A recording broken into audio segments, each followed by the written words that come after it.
I'm Frank Vaughn, and it is March 1st, 2025, and I want to remind everybody that the only reason we are sitting here right now as I record this and you are watching this in the comforts of our home under the relative umbrella of peace is because Kamala Harris lost the election and Donald Trump won the election, and so fast have we forgotten the lease on life that we have been granted because of those events. We have lost perspective. We have lost the script. There is a crisis of truth in Canada, a crisis of truth among our politicians, and a crisis of truth among our influencer class, many of whom are either in the tank with the political parties or they're so interested in popularity they don't have the courage or the chutzpah or the interest in telling the entire truth of what is happening in the world today. It is not an exaggeration. Kamala Harris campaigned on touching off World War III. If she had won, the only option we had, the only break on global destruction, Donald Trump would not be in office, and we probably would have had ballistic missiles falling on our heads. Many people who knew this at the time of the U.S. election seem to have forgotten it for political reasons. Now, Spencer may not be among them, but Spencer is an example of one of the cowards in the influencer class here in Canada. He doesn't offer an alternative vision. He's in the tank for the CPC. I'm not saying he's paid by the CPC. I'm saying that his brand and the thing that he's trying to build, which is just his brand, just his following, is based on conservative party politics. Not the truth, not reality. He sits where something more useful should be. I'm blocked by Spencer because I suggested he should volunteer in the Ukrainian army. He should be one of those people that if they're so committed to World War III, should go over there and do the fighting. Because right now, all of these people sit in their armchairs and just sign off on the death of millions of people in a war that shouldn't have happened, a war that could have been ended. It's a matter of historical record. Peace deals were on the table, torpedoed by the West. Look at these people all sitting together, breaking the bad news to Zelenskyy that his war effort is over, desperately trying to come up with a plan to keep the dying happening. And he dares call Ukraine the leader of the free world, the man who suspended elections, the man who rounds up political dissidents and puts them in prison, the man who takes the flower of Ukrainian youth, forcibly grabs them off the streets, sends them to the front line as conscripts where they die by the hundreds of thousands. To this day, Spencer sits in the comfort of his home advising a continuation of this practice, calling the dictator of Ukraine a man whose government was installed by a coup, a man who was shelling and killing for a decade the people of the Donbass. We need more people to tell the full story. We need more people to understand that in conflict, there are interests and there are sides, and the separation into a camp that ignores all the evils of one side and emphasizes the evils of the other side isn't honest, doesn't tell the truth, and doesn't lead us towards a just settlement. Why doesn't Spencer? Why doesn't Poilievre? Why doesn't the pleb? Why doesn't Britannia? Why doesn't any of the influencer class tell you that Zelenskyy is in year 6 of his term, that he has banned 11 political parties, passed a law in 2022 that censors journalists, and combined all news into one state-run organization, that journalists who actually investigate what's going on in Ukraine are hunted down and conscripted and sent to the front line to die. Why don't any of them tell you about this man? Honorable Mr. Trump, my name is Alexander Dubinsky, and I am a member of the Parliament of Ukraine. However, for the past 15 months, I have been unlawfully imprisoned on fabricated charges. My alleged crime was exposing corruption involving the Biden family. I was the first one who exposed this information in 2019, and I was labeled Russian agent for that. Today, hundreds of people in Ukraine are incarcerated not for any legitimate offense, but solely for their political beliefs. Their only guilt lies in speaking the truth, opposing Zelenskyy's administration, and calling for an end to the war. These individuals are subjected to arbitrary arrests, torture, and politically motivated charges of treason. We know that Ukraine is an incredibly corrupt regime and country, that of the billions in dollars and aid that have flowed into Ukraine, Much of it has been laundered right into the pockets of politicians who never miss a meal as they send the flower of Ukrainian youth to die. We know these things as established fact. They're not controversial at all. Prior to the war, they were reported on almost daily by the mainstream media, and even during the war, it is still reported on how corrupt the regime in Ukraine is. But you never hear anybody talking about this poor man. These are Ukrainians too. When you stand in front of the Ukrainian flag, safe with an ocean between you and the mass death that's going on, the avoidable megadeath that is Ukraine, when you stand with an ocean between you and you ignore this Ukrainian, you're not standing for Ukraine. You're not standing for the people. You're not standing up for justice.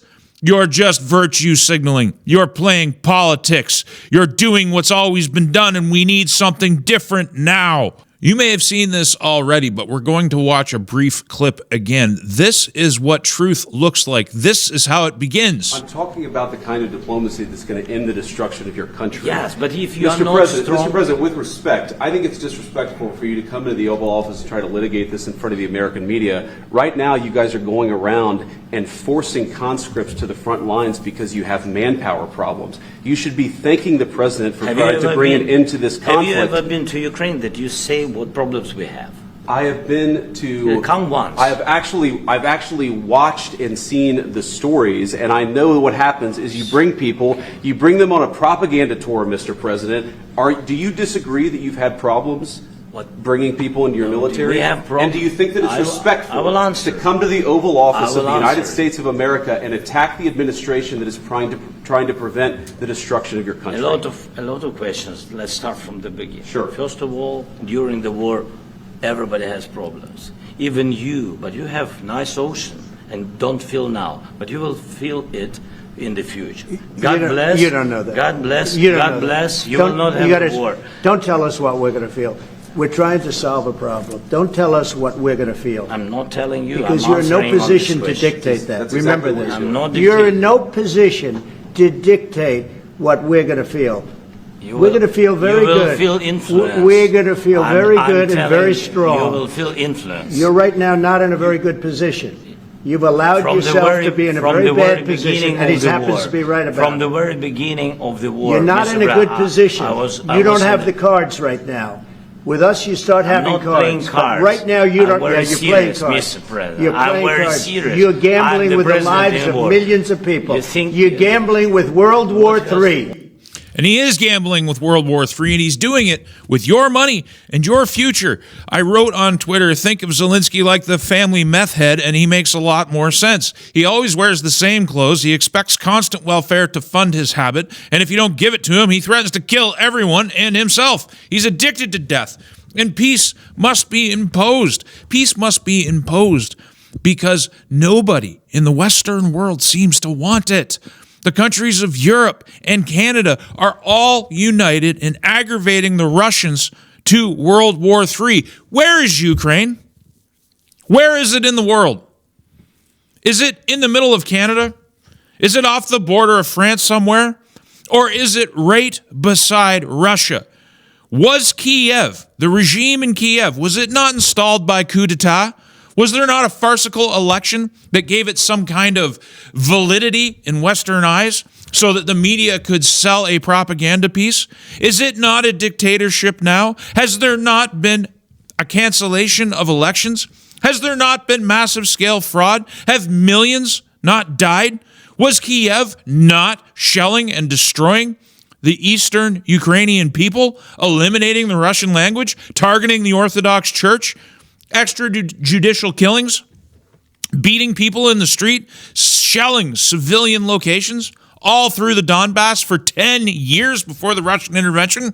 Was NATO justified in intervening in Bosnia, for instance, or Serbia or Herzegovina? Were we justified when we did that? Was NATO justified when it took out Gaddafi in Libya because he wanted to move away or move into a gold standard currency? The most prosperous country in Africa didn't do anything to anybody, had some of the biggest charitable programs. If you actually research what Libya was like under Gaddafi, They painted a picture of this authoritarian dictatorship. Libya was moving throughout Africa and actually elevating people out of poverty. And we killed them.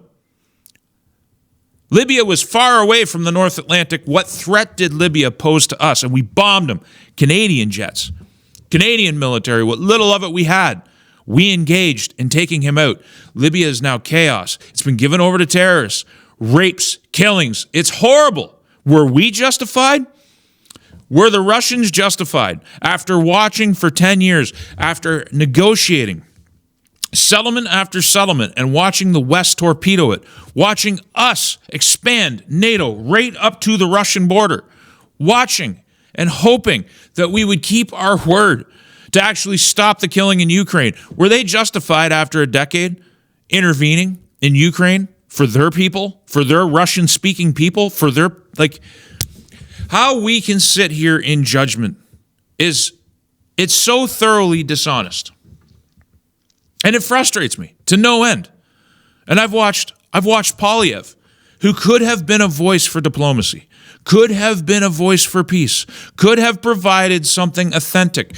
There was a hope, at least I had a hope, when he assumed the leadership and some of the things that he was saying, that he was actually going to be bold and he was going to carve a different path. But what do we have now? It's not just the Team Canada aspect uniparty, where everybody's got to pile onto the orange man. Poilievre making the same mistake that Scheer and O'Toole made in the past, which is catering to the left, jumping through the hoops that the Liberals and the NDP put before him, trying to make himself look reasonable in their eyes as he erodes his base. Now, the Canadian public is fed up with politics as usual. We're fed up with the Liberal NDP coalition. So it may not be enough to tank his poll numbers enough, because there's a lot of people who are convinced that Poilievre will just become something different as soon as he's in office, that the words he's saying now are just being said to win, and if we reward him for lying to us now, he'll tell the truth later. It's the same thing that we were told for Scheer and O'Toole. Poilievre backs the war in Ukraine. He backs escalation.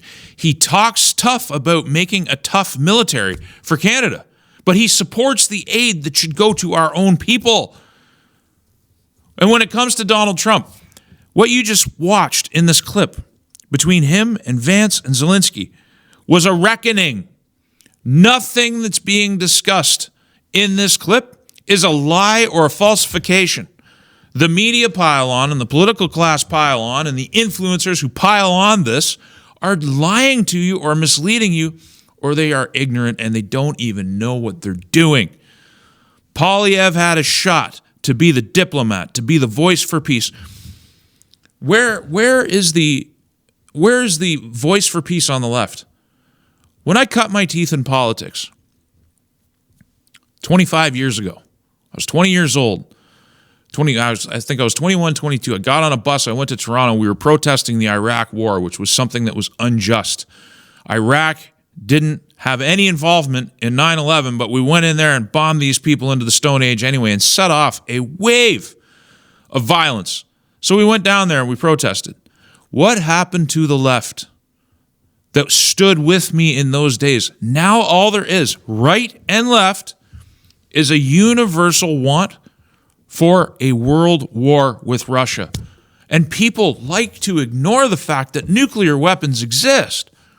And once they start going off, there's no such thing as a limited nuclear exchange. It is total or it is nothing. Why would we risk that? Why would we risk that when in Ukraine we had peace deals on the table multiple times? I've covered it in my videos. The West intervened to make sure that peace couldn't happen.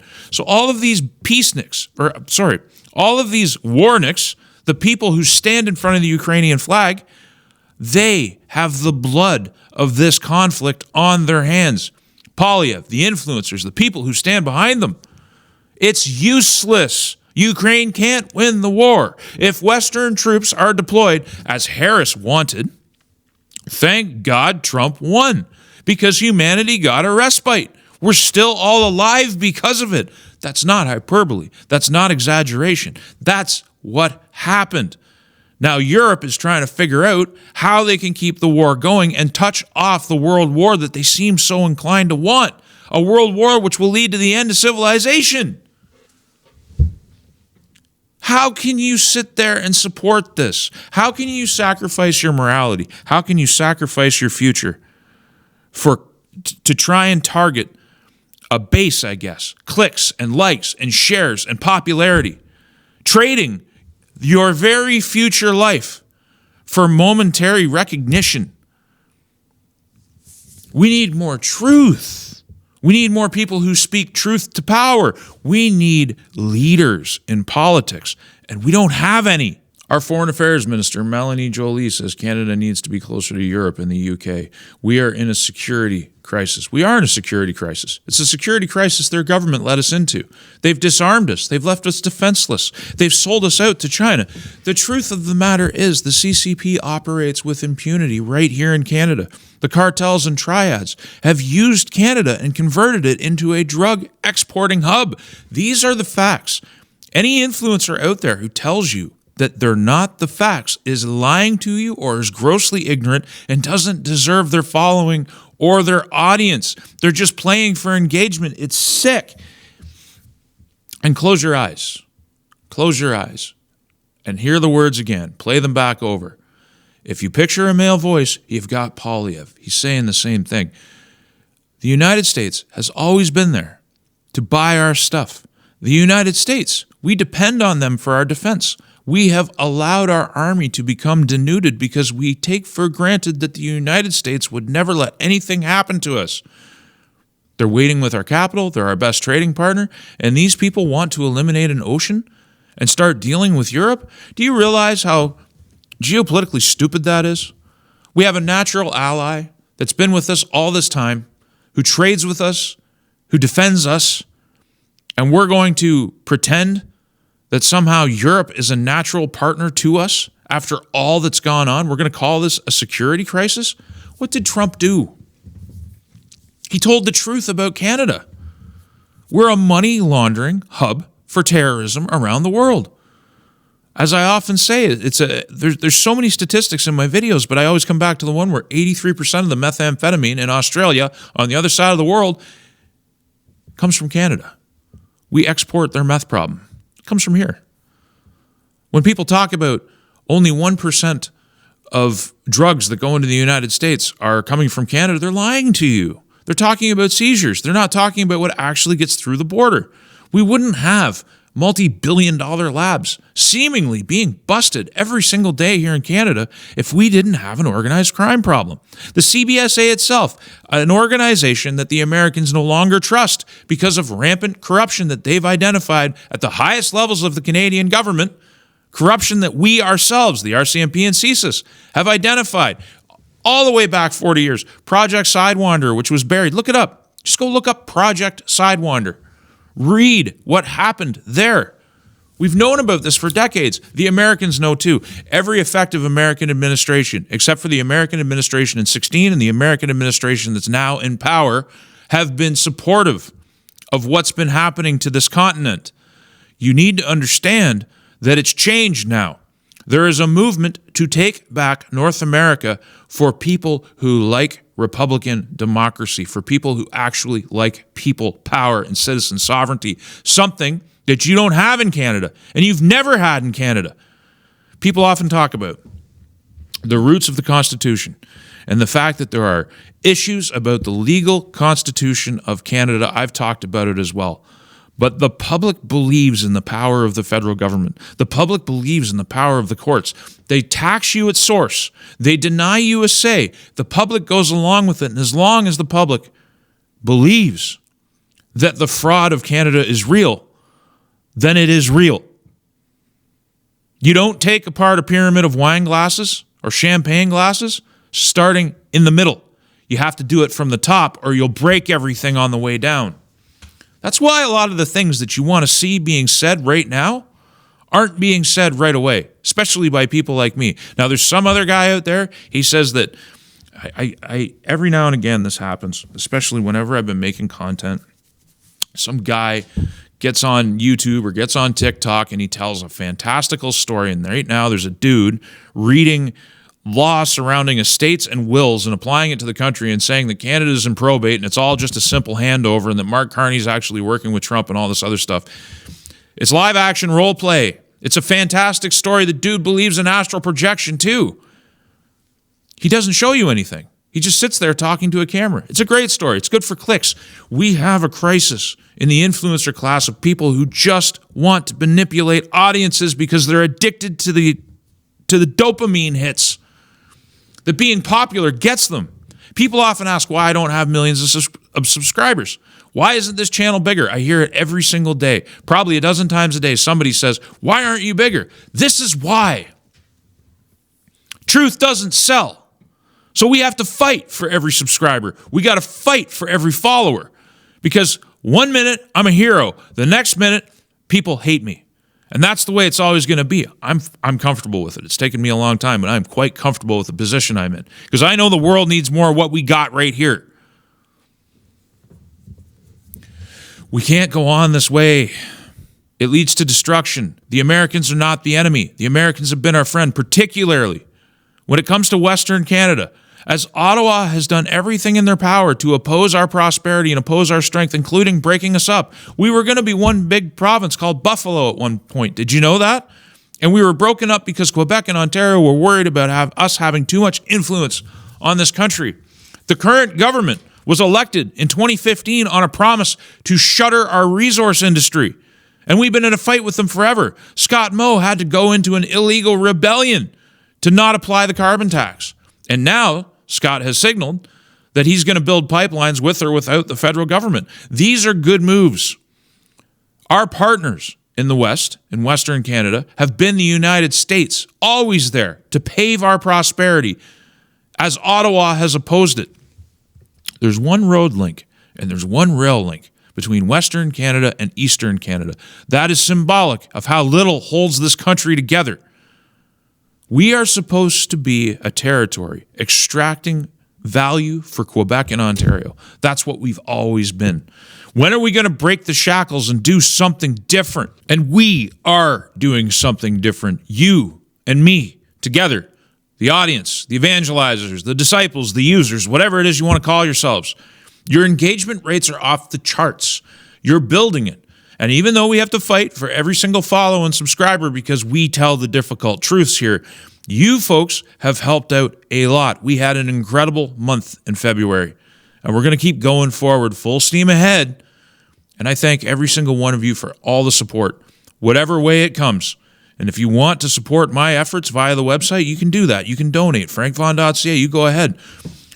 But we're going to make sure that this message can continue to get out to people, that we're going to keep composing the message based on all the facts, not political convenience, not political talking points, but the truth. And we're going to blaze a different trail by doing so. Did you know that I have a website, frankvon.ca, the ultimate repository for all of my work, and a backup location just in case the censors come for me again. And if you like the content, please consider using the donate link in one of the options available. There are no paywalls, there is no advertising, and there is no Patreon, and I intend to keep it that way. Thank you for your time and your consideration.